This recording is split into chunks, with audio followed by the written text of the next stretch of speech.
Bien, pues estamos ya aquí en la cabina de Radio Centro y la verdad es que tengo un gusto en presentar y en estar en compañía de dos voces que tienen mucho que decir respecto a este asunto de la Guardia Nacional. Está con nosotros Epigmenio Ibarra. Epigmenio, gracias por estar aquí. Muchas gracias por la invitación, Julio. Gracias, Epigmenio Ibarra, productor, director, fundador, el alma y el organizador de todo lo que es Argos, un trabajo colectivo que ha dado producciones importantes para la televisión, para las series, para toda la percepción social de lo que sucede en México. Reportero, camarógrafo, cámara al hombro, corresponsal de guerra en Centroamérica. Bienvenido, Epigmenio. Muchas gracias. Y por otra parte, el general José Francisco Gallardo, general en una situación indefinida aún respecto a su grado militar, debido a que ha sido un hombre que constantemente ha impugnado los vicios y distorsiones que hay en el ejercicio de las Fuerzas Armadas. Estuvo preso durante varios años justamente por exigir que hubiera un ombudsman militar, un funcionario que atendiera las quejas del propio equipo del propio grupo castrense en su vida cotidiana. El general Gallardo es también doctor en Ciencias Políticas y catedrático de la Universidad Nacional Autónoma de México. Vamos a comenzar a tratar de darle un poco de cauce a toda esta plática y esta discusión. General Gallardo, leí por ahí que usted decía que esta Guardia Nacional, tal como se está planteando, equivaldría a una traición a la patria. Así es, y lo he dicho en N veces. ¿Por qué? Porque el actual gobierno, el Congreso, cuando tomaron protesta a la Constitución, juraron guardar y hacer guardar la Constitución sobre la que juran. ¿Cómo es posible que a poco tiempo le estén tratando de modificar? Y aquí lo peligroso que yo veo es que, aparte de lo que acabo de comentar, que es una traición a la patria, es una traición al voto ciudadano, es un fraude a la ley y es una afrenta a la Constitución. Ahora bien, ¿qué hay atrás de estas 13 reformas que se quieran hacer? Yo veo una cosa todavía mucho más grave que eso. En primer lugar, se va a trastocar el principio pro persona que tiene que ver con los derechos humanos, es decir, que todas las acciones políticas públicas del gobierno debe tener como eje conductor la defensa de los derechos humanos. Se va a trastocar el principio de seguridad y certeza jurídica que tiene que ver que antes de detener a alguna persona se tiene que hacer una investigación y presentarse ante los tribunales que han sido hechos con anterioridad al hecho. Un asunto muy grave que yo veo también es que el tema de soberanía, con esta reforma se trata de trasladar a un poder ajeno al pueblo, como dice el artículo 39, y cedérselo al ejército o al poder ejecutivo. Además, se trastocan los principios de la organización de la seguridad pública, que tienen que ver con un ordenamiento federal en donde hay responsabilidades y facultades que previene la Constitución en el tema de seguridad. Sí. El otro asunto es que se viola el principio de federalismo, en donde le quita a las entidades federativas la facultad exclusiva de la seguridad pública. Además, trastoca los principios de la organización política administrativa del Estado mexicano, que ahora está quebrada, y me refiero en concreto al artículo 115 de la Constitución, que tiene que ver con el municipio. Y bueno, finalmente, el día 1 de julio, el pueblo de México restituyó la vigencia de la Constitución, artículo 136, y con esta reforma le quita al pueblo nuevamente esa restitución de ese derecho soberano que tiene el pueblo. Entonces aquí, para mí, y le mando un mensaje a los encargados y a los gurús de la seguridad pública del nuevo gobierno de la República, que les falta imaginación. La Constitución es clara. Claro. Maneja 3 fuerzas, Julio. Sí. 1, para la seguridad y defensa. 1, el ejército permanente, que tiene sus propios mecanismos de control y de ejercicio. La Guardia Nacional, la benemérita Guardia Nacional que nos ha dado la independencia, que nos ha dado la patria, nos ha dado la libertad, y ahora esa Guardia Nacional restituyó la vigencia de la Constitución a través de la vía pacífica. Y 3, la policía. Cada una de ellas tiene una función diferente. Si se mezclan, como se mezclan en esta reforma, va a provocar un conflicto mucho más grave del que se trata de resolver. Gracias, general. Epigmenio, tú has sido, tú conoces los horrores de la guerra, sabes lo que implica la presencia de los militares tratando de resolver problemas civiles. Has sido un crítico muy fuerte en algún programa anterior. Tú llegaste a decir en Contraseñas que la Marina eran virtuales asesinos y que estaban muy dominados por agencias como la CIA. ¿Cuál es tu postura ahora respecto a estos cambios para crear esta Guardia Nacional? Mira, mi crítica al ejército y a la Marina sigue existiendo, pero debo reconocer una cosa y debo dejar enfáticamente señalada otra. Debo reconocer que nos han impuesto una guerra y que en esta guerra una de las bajas más terribles es la desaparición de los cuerpos civiles policíacos, por corrupción, por aniquilación, pero desaparecieron. La segunda cosa, nos impusieron una guerra. Y la tercera cosa, hablamos de una normalidad democrática inexistente. El régimen anterior, el viejo régimen, mantenía una serie de componendas y usaba la democracia como coartada. No respetaba la Constitución, no respetaba los derechos humanos, no respetaba la libertad de prensa y nos sumió en una guerra despiadada de la que tenemos que salir, porque ya tenemos ahorita más de 200,000 muertos, más de 50,000 desaparecidos, 300,000 desplazados y más de 1,000,000 de afectados directos, pero súmale a todos estos 4 o 5 personas más. O sea, este país tiene una herida que tardará generaciones en sanar. Los 12 años de guerra de Calderón y Peña Nieto han descompuesto el tejido social, han masacrado la conciencia ciudadana, han deshecho los valores. Y en este momento, yo estuve en 25 ciudades, 19 estados, y escuché un clamor constante: seguridad. En este momento vivimos una paradoja trágica y terrible. Si metes al ejército a los cuarteles, no habrá seguridad. Si lo dejas en las calles, no habrá paz. Y no habrá seguridad porque no hay policías, punto. Pero si lo dejas afuera, como está, no habrá paz. La solución es volver al recurso de la Guardia Nacional. Y a mí me parece que no podemos en este momento, no se puede retirar al ejército de los cuarteles, pero sí se pueden alterar una serie de componentes esenciales de un ejército. Claro. Que son, primero, el mando. El mando no lo ejerce un megalómano como Felipe Calderón, autoritario y fascista, ni lo ejerce un hombre banal como Peña Nieto. Lo ejerce un hombre que está comprometido con los derechos humanos. Ese cambio de mando es esencial. Sí. Segundo, la misión. A todo ejército lo determina su misión. La misión no es salir a matar narcotraficantes, es construir la paz. La misión no es hacer la guerra, es construir la paz. Tercero, la doctrina. De la doctrina de aniquilamiento, el negocio y la sevicia, se pasa a la doctrina de construcción de la paz y respeto a los derechos humanos. Cuarto, el orden de batalla.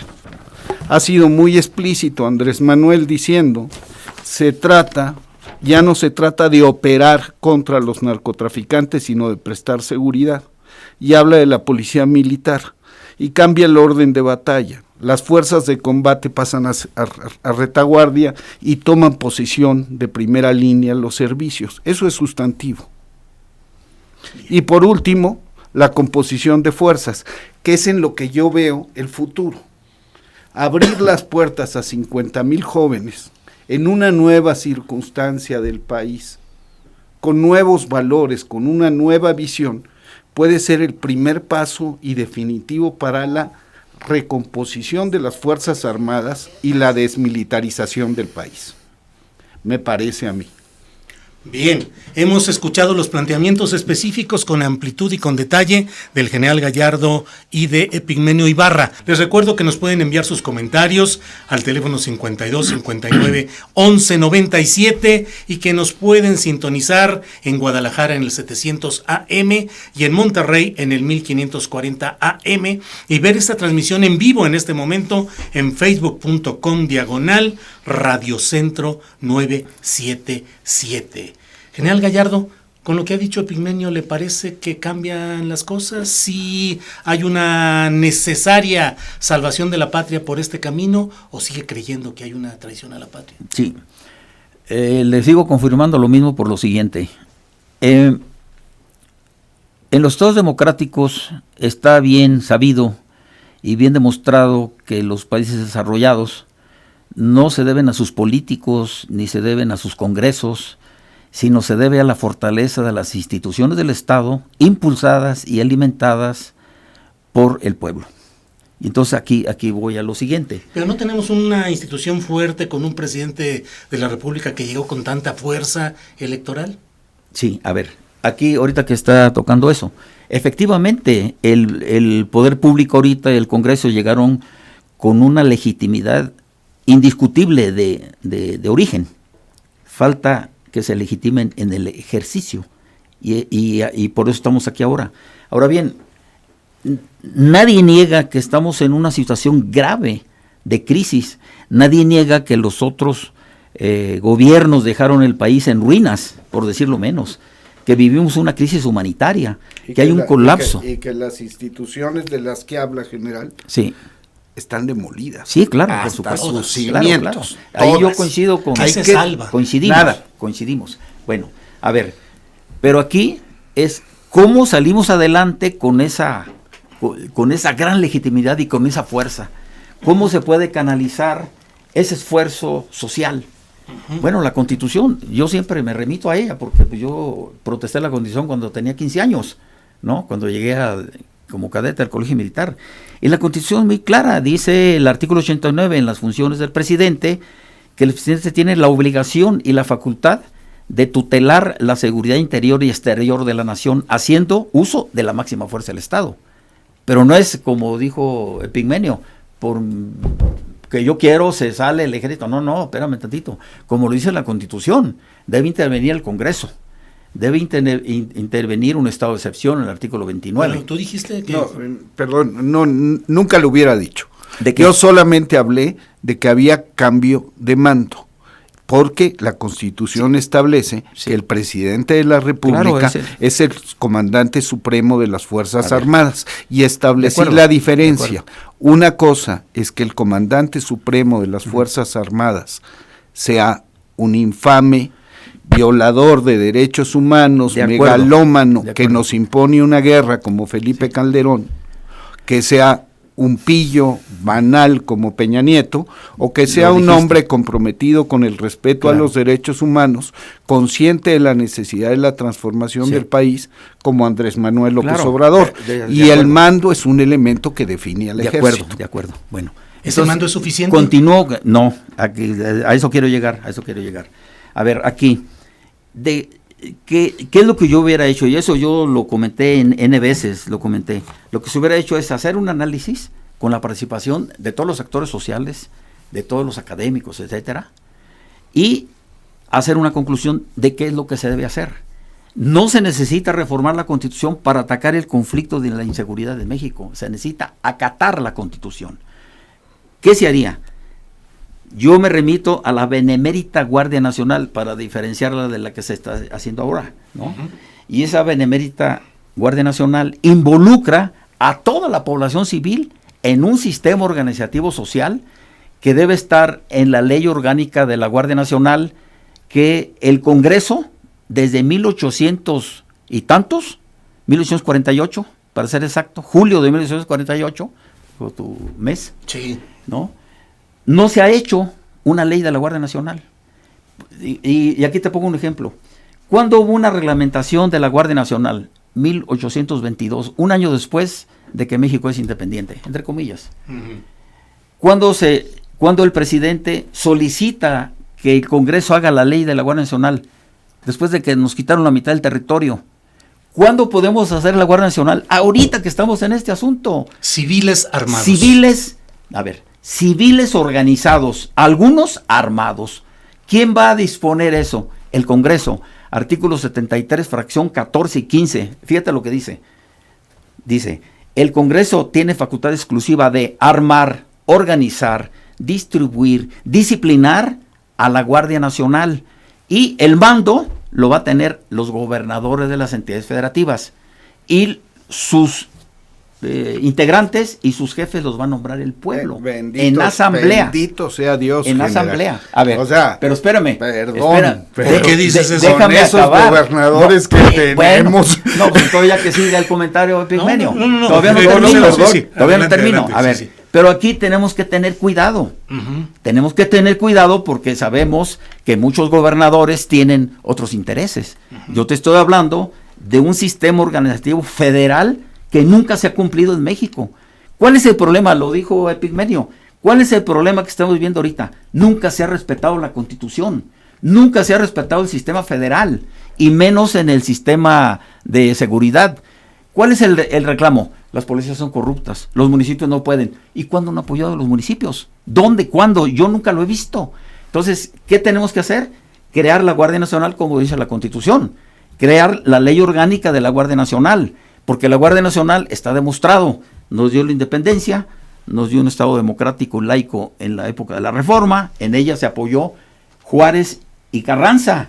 Carranza, cuando dan el golpe de Estado y matan a Madero, él convoca, cuando era gobernador, a que toda la gente se arme.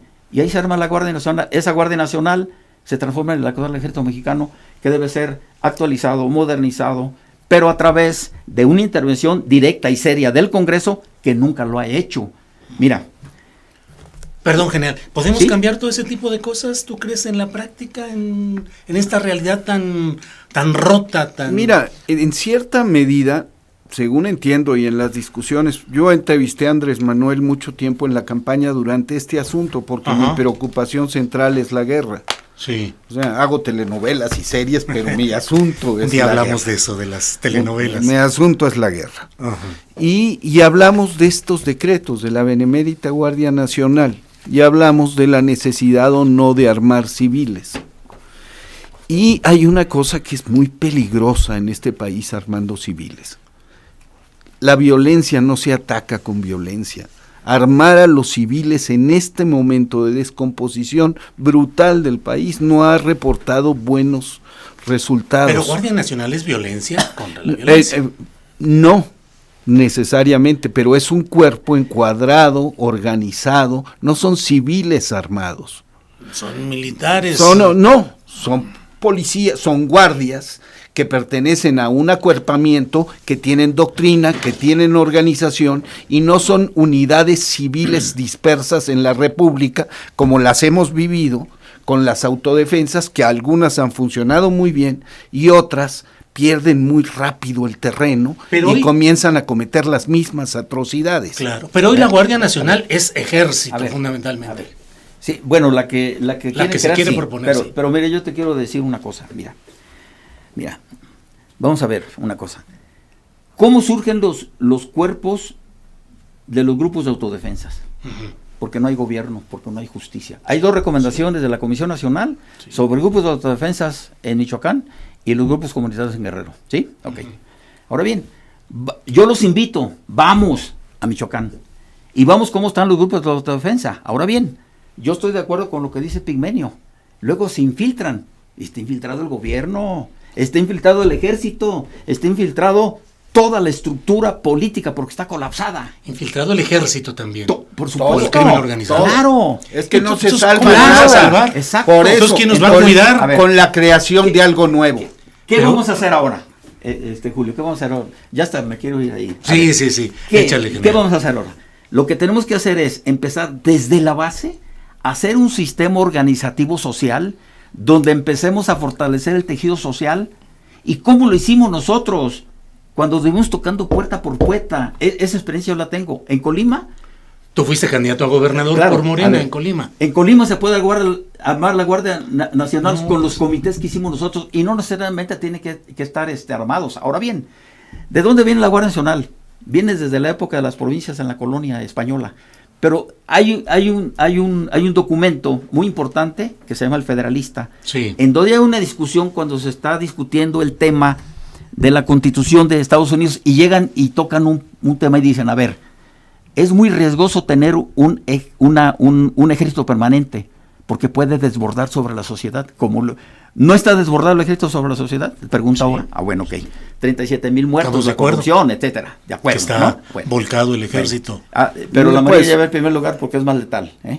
¿La qué, perdón? La Marina es más letal que el ejército. Sí. Es más, bueno, yo he estado hasta se jactan. Yo no tengo ninguna experiencia de combate en ninguna de las guerras en las que he estado. Solo nos vas a disparar la comida más tarde. Disparos de otro no. Donde en un enfrentamiento un bando tenga 100% de bajas mortales. De acuerdo. ¿Eso de qué habla? De que hay ejecuciones. Así es. De que rematan a los heridos, de que no hacen prisioneros. No detenidos. Bueno. Eso es. Ahora, permítame nada más una cosa. Sí. En esta situación de descomposición, ¿qué hay que hacer? Caminar hacia adelante y con modelos de justicia transicional y modelos de otros procesos de pacificación. La experiencia concreta, la joya de la corona de las Naciones Unidas en términos de procesos de pacificación es El Salvador. No ha habido un solo violación del cese al fuego en El Salvador. El acuerdo de paz estableció 3 cosas: la desaparición de los cuerpos más corruptos y criminales del ejército. El Estado Mayor Presidencial.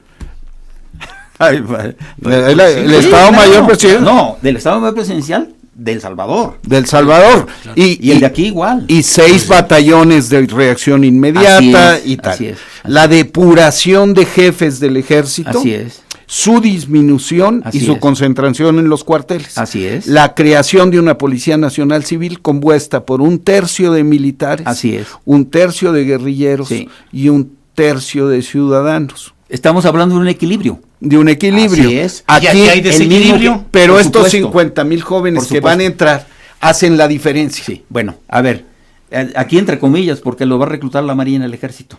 Pues y lo va a adiestrar la Marina en el Ejército. ¿Y qué le van a enseñar? Pues lo mismo que están haciendo. Ahí es donde la sociedad tiene que meterse y donde hay que incidir. Bueno, a ver, yo estoy de acuerdo. No, ya, mira, ahorita. Ya no tengo edad. Eso que yo estoy diciendo está escrito en esa ley que te comentaba, 1848. ¿Cómo se va a reclutar a la gente? La gente no la recluta la Marina, el Ejército, la reclutan los municipios. Cada municipio recluta a su gente y se hace un padrón.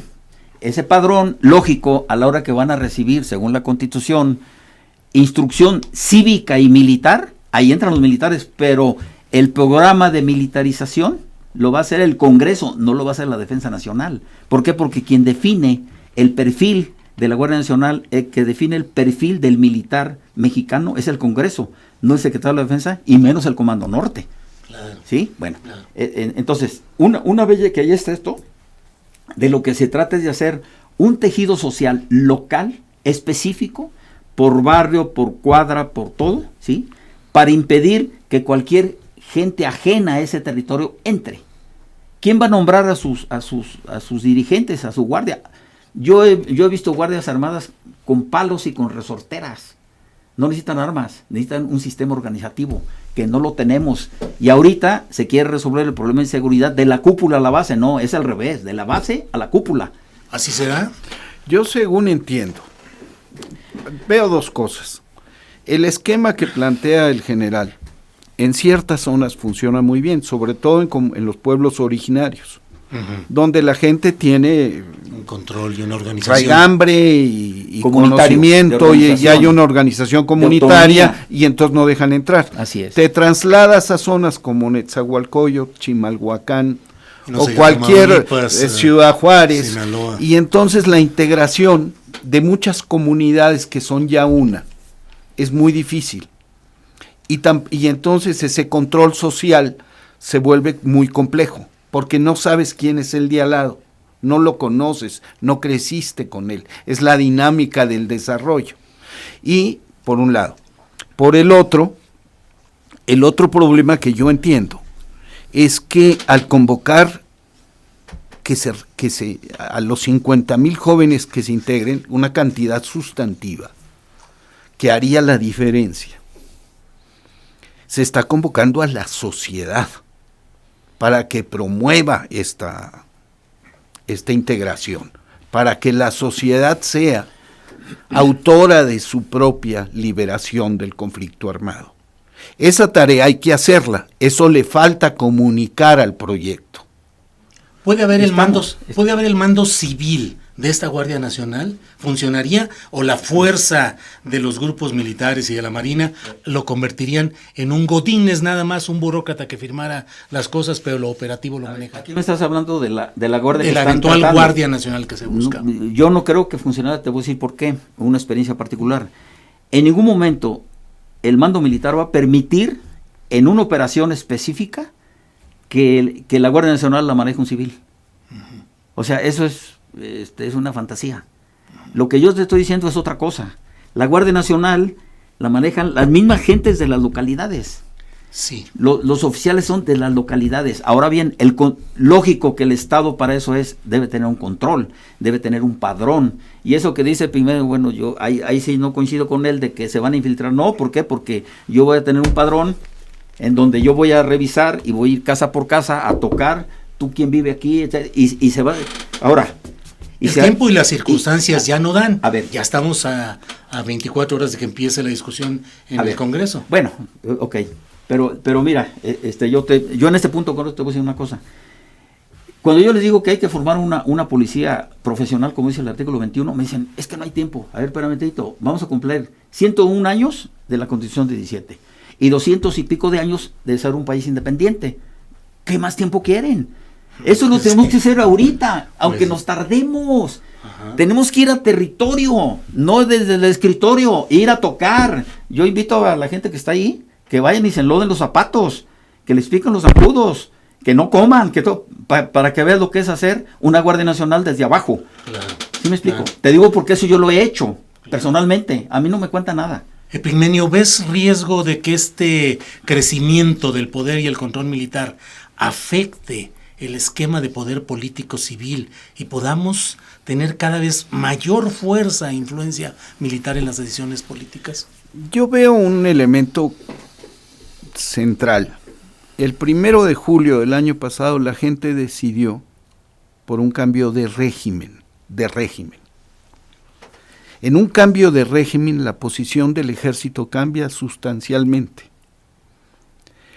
La desaparición del Estado Mayor es un profundo golpe de timón, que es un mensaje al ejército fundamental. El Estado Mayor presidencial tenía dos funciones. Una, visible y poco importante, proteger al presidente. La otra, sustantiva y fundamental, secuestrar al presidente. Una policía política. Y lo secuestraba. Y era el recurso para que los militares fueran el poder fundamental en este país. Así es. Peña Nieto nunca supo nada de Ayotzinapa. O no le dijeron, o no le correspondía, o lo callaron. Calderón se disfrazó de general. Venimos de 12 años de predominio del poder militar sobre el poder civil. Uh-huh. La gente se pronunció por un hombre que ha dicho, el que manda soy yo. Así es. Y fui votado por 30 millones. Hay una recomposición, faltan acciones decisivas que se verán precisamente con la comisión de investigación cuando se llegue a tocar, en el caso Ayotzinapa, al poder militar. Ábrase el cuartel 27 del 27 Batallón de Infantería, que se va a tener que abrir. Orden que será acatada.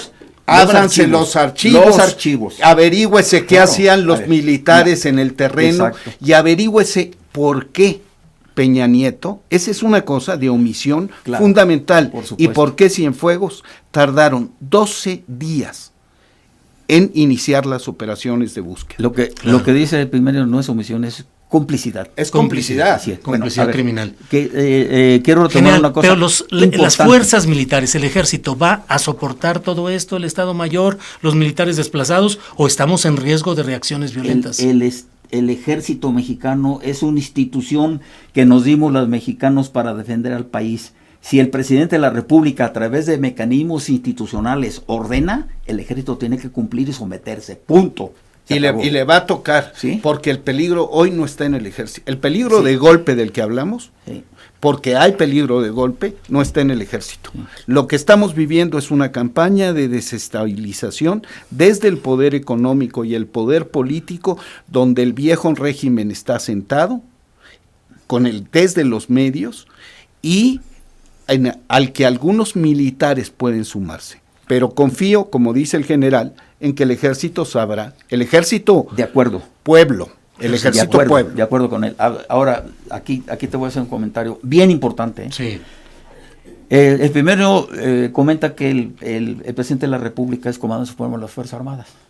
Se tiene que reformar. Ahí sí tiene que reformar la Constitución. Les mando un mensaje a la gente encargada. Ajá. Tienen que hacer una reforma para que el mandato de comandante supremo esté constitucionalmente, no en una ley militar.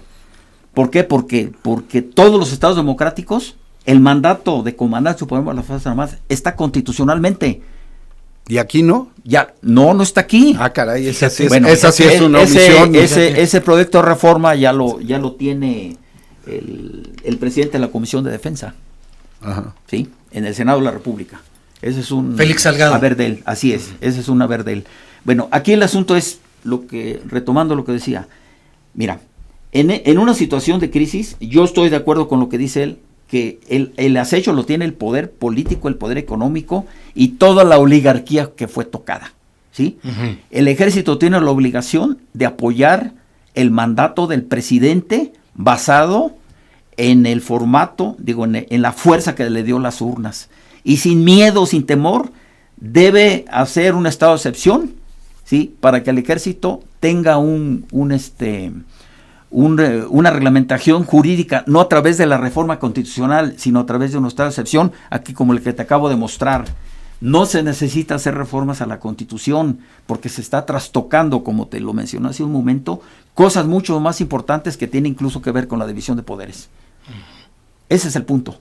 Y bueno, esto yo te lo digo como académico, como estudioso, como militar, y más como militar me preocupa esa dolencia y esas decisiones erráticas que está haciendo el Congreso. ¿Tú crees que las consultas que hicieron, consultas de qué? ¿Van a consultar una orden presidencial? Que incluso está en operación, que hay 40,000 policías trabajando. O sea, ¿de qué se trata? ¿Y el reto del crimen organizado crees que sea manejable con estas nuevas directrices, o es algo tan enraizado, Epigmenio, tan poderoso, que resulte por encima de estos poderes? Lo que es absolutamente claro es que lo que se ha hecho hasta ahora para combatir al crimen organizado solo ha provocado más violencia. Uh-huh. El desplazamiento masivo de tropa para combatir al crimen ha provocado 3 fenómenos. 1, el ejército se mueve entre la población civil como elefante en cristalería. Y entonces ha provocado muchísimas bajas civiles. 2, la presión de la presidencia para obtener resultados sobre los mandos ha producido muchísimos crímenes. Y 3, el despliegue de poder de fuego del ejército ha generado, por una ley de la guerra que se llama la Ley de Proporcionalidad de Medios, que el narco, al que no se le ha cerrado la fuente de aprovisionamiento ni de financiamiento, simplemente eleve su poder de fuego. Hoy, si sacas un blindado, yo tengo la obligación de tener un Garrett. Si sacas un helicóptero, yo tengo la obligación de hacer todo para bajarlo. Y la población sufre y el país se embarca en una espiral de violencia brutal. Se desangra. Entonces, lo primero que hay que hacer, en cualquier guerra, busca cortar la logística de tu enemigo. Hay que cerrar la frontera de sur a norte para que no entren armas ni dólares, y hay que atacar el financiamiento. De nada sirve ir matando capos. Lo importante es que no tengan dinero. Una cosa que yo te quería comentar, sí, que le estamos dejando de lado, sí, y es bien importante. A ver, se supone que el Estado mexicano es soberano, y un Estado soberano dicta sus propias leyes y sus propios sistemas de seguridad. Yo creo que uno de los mecanismos para terminar con esta violencia es que renuncie el gobierno de México a la iniciativa Mérida, que le diga a los Estados Unidos: muchas gracias por todo lo que nos ayudaste, no queremos que estés aquí con nosotros, ¿sí? Nosotros podemos solucionar nuestros mismos problemas, tenemos nuestra misma gente, tenemos nuestros policías, etcétera. No queremos ni tu adiestramiento, ni tu ayuda, ni tu equipamiento, y menos que tengas un sistema de inteligencia que incluso participó en Ayotzinapa. Ahí están los informes. Coincido absolutamente. ¿Sí? Absolutamente. Sí. La iniciativa Mérida es parte del problema, no solución del problema del narcotráfico. Sí. Si tú ves el incremento de la violencia, los gringos nos están imponiendo una guerra que ellos debieran librar en su propio territorio, si quieren librarla, sino que no la libren. ¿Cómo vamos a evitar esa influencia de los gringos en el ejército, en las decisiones militares mexicanas? Lo que tenemos que hacer nosotros, y eso lo ha dicho el licenciado Manuel, ¿sí? Y lo retomo aquí, que no debería retomarlo, pero lo retomo. ¿Cómo se puede establecer una relación con todos los países del mundo y principalmente con Estados Unidos? ¿Sí? A través de los principios de política exterior. La no intromisión en los asuntos internos, no tienen por qué meterse ellos aquí. La autonomía para nosotros definir las leyes, no tienen ellos por qué imponernos nada. Y segundo, la igualdad jurídica de los estados, ¿sí? Entonces, en base en esos principios, pero para eso se tiene que sentar todo el mundo, todos, y no lo han hecho. Morena todavía anda en festejos, todavía anda festejando, no, tranquilos, ya son gobierno, ya llegaron, ya pisen tierra. ¿Usted sigue simpatizando con Morena? Genial. Pues yo voté por Morena y voté por un cambio, y yo quiero que haya un cambio y que la cuarta transformación de la República se haga realidad. En eso estamos. Claro. Y esas declaraciones que tú has visto, pues lo estás diciendo para que volteen, para que vean que van mal. No, yo no quiero que se vayan por ahí. Que no haya traición a la patria. O sea, no debe haber traición a la patria. Debe honrarse el legado, ¿sí?, que el licenciado Manuel recogió en las urnas. Es un esfuerzo de todos. Nosotros estuvimos trabajando, tocando puerta por puerta, casa por casa, ¿sí?, caminando, etcétera, etcétera. Pues se nos está terminando el tiempo y bueno, Epigmenio, ¿algún cierre de esta plática? Yo sería de la opinión que en estos momentos de tanta tensión hay que deponer todos los intereses particulares y poner por encima de ellos un interés primordial, el de la patria. Tenemos que pensar en México, pero en México como está. Un México ensangrentado, empobrecido y con una dosis enorme de esperanza y un pequeño grupo que en el encono y el resentimiento no está conteniéndose y está llevándonos a una situación de extremo peligro. Necesitamos seguridad y necesitamos paz y necesitamos justicia.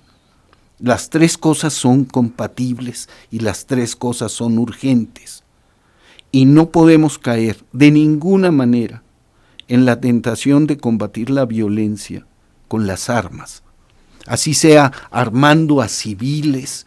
La Guardia Nacional, si se crea, debe ser un cuerpo de seguridad que aspire a parecerse a la Guardia Nacional de Costa Rica. Bien, sí. Pues genial.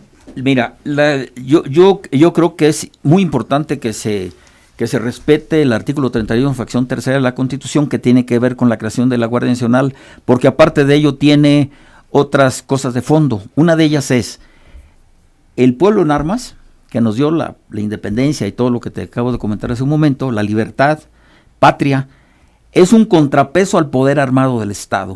Uh-huh. ¿Sí? Es un contrapeso a los abusos que pueda cometer el gobierno, ¿sí?, en contra de la población. Es un recurso de defensa de de la soberanía nacional. Si usted revisa en la Constitución, en ese artículo que te acabo de mencionar, a la única institución que la Constitución le da la misión de orden interno, ¿sí?, de orden interno y tranquilidad y paz, es a la Guardia Nacional. No se le da ni al Ejército, ni a la Policía, ni al gobierno, ni a los poderes públicos, se le da al pueblo. Entonces, ¿qué es lo que se tiene que hacer, Julio? Lo que se tiene que hacer es que el Estado debe tener la capacidad para generar todos estos mecanismos para que el pueblo haga uso de sus derechos constitucionales, y uno de ellos es la defensa de la patria. Bien, pues muchas gracias a todos, gracias por esta participación. Esperemos que luego que esté ya emitida la decisión del Congreso en los términos que sea, y cuando empecemos a ver los términos operativos, que volvamos a tener una mesa de análisis como esta, de análisis, de debate, de expresar puntos de vista serenos, fundados, patrióticos sobre lo que debe suceder en nuestro país. Gracias, Epigmenio, por esta oportunidad. Muchas gracias, Julio. Al contrario. General Gallardo, gracias. Un saludo a todo el auditorio, felicidades por el programa. Gracias.